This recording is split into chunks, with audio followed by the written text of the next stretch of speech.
prosperous society writ large. So the virtues and the markets go hand in hand. The economics and the values are actually inextricably tied together.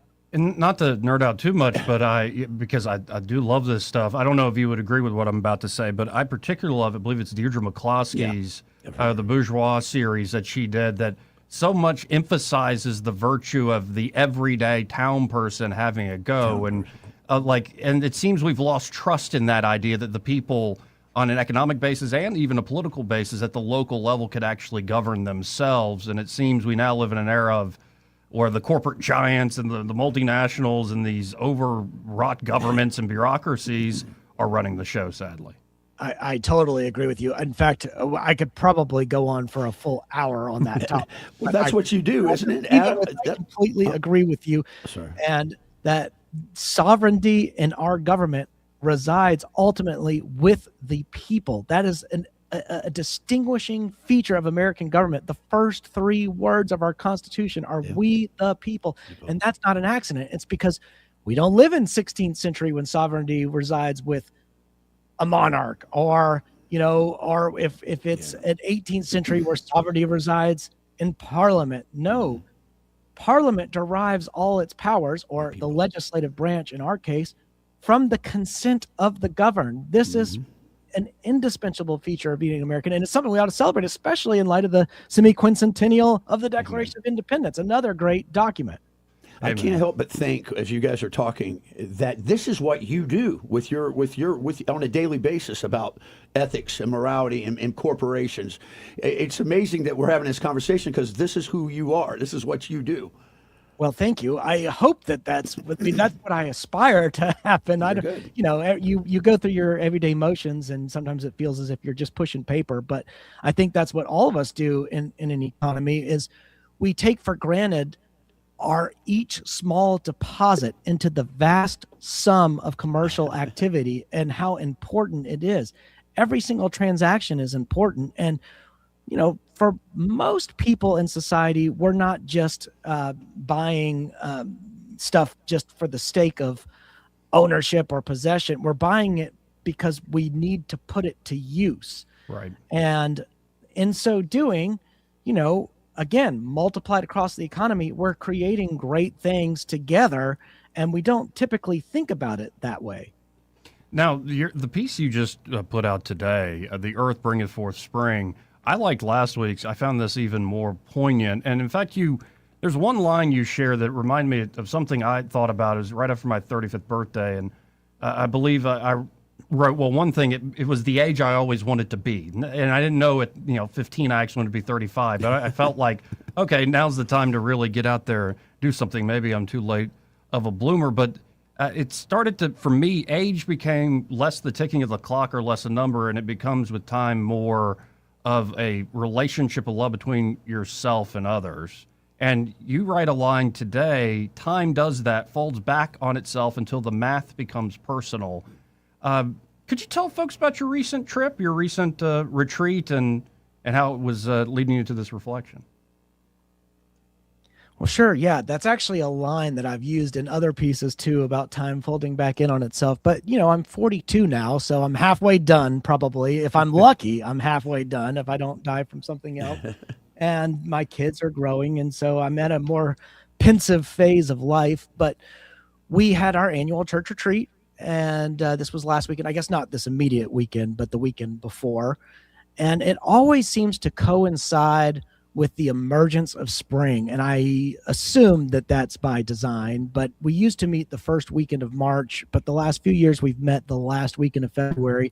Regardless of the weekend, the trees seem to be greening, the flowers start to bud, the sun starts to feel warm, and it's always this weekend. And there's something revitalizing about that, something exhilarating about that to me. And of course, it's the natural metaphors that are woven into the universe that we have spring. And it is this reminder of renewal.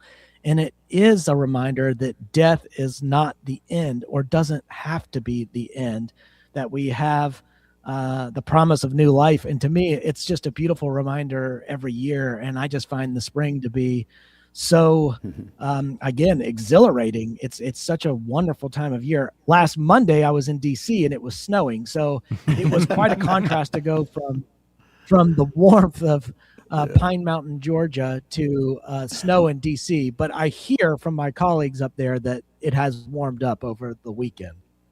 Well, and could you tell me a little bit about, I guess it's Dr. Frank Thielman, who from the Beeson Divinity School is the gentleman you're listening to, and he was preaching on Paul? Yeah, so we have this, I call it a partnership. That's probably too formal a term, but every year we have some faculty from Beeson Divinity School come down and give 3 lectures. This year we had an expert on Paul. Other years it's been an expert on the Psalms or whatever. We have different experts every year. But our pastor, who holds a PhD in history from Auburn University, also got his master's in divinity from Beeson. And Beeson has been pretty committed to mission over the years. I've read stories about things happening at Samford that I don't like, but Beeson seems to be separate from all that and seems to have remained committed. I know that Beeson's dean is somebody who is quite reliable and a very good person, and somebody who is devoted to scriptural integrity. And so I feel as if the divinity school is in good hands. At any rate, my pastor likes to bring in people from the divinity school every year, and we have it's Saturday morning, Saturday evening, and then Sunday worship service. And it's much more of sort of an intellectual lecture series than it is a typical sermon. But we dig into the text, and this time we dug into Paul. And of course, Paul is somebody who's great to study during spring, because we're talking the man who began his career as Saul of Tarsus and persecuted Christians, literally participated in their martyrdom, and the scales fall from his eyes, and he hears the voice of Christ, and he becomes a changed man and devotes the rest of his life to advancing the kingdom of Christ. What a beautiful story of renewal, of rejuvenation. So it was particularly exhilarating to hear Paul's story as nature in its own way enacted it. Well, and I would really encourage folks to go read your essay out today, The Earth Bringeth Forth Spring. It's right there at 1819news.com on the front page, folks. And I was about to say, I can't think of a better setting to listen to Paul and when you take the time to really let those words just speak to you, and just the amount of inspiration that flows to this day, 2,000 years later, it's remarkable to behold. And, there's still, PhDs trying to figure out exactly what Paul is up to. And I think it's sort of that wealth of mind. I don't think we'll ever run out of something reading him and sharing him. I totally agree. I think Paul's letters in particular just are very complex, actually, and they're still much debated. And so they're worthy of sustained attention and study. And his letters are still applicable today to our congregations, absolutely. to our churches. It's amazing. Absolutely. Yeah.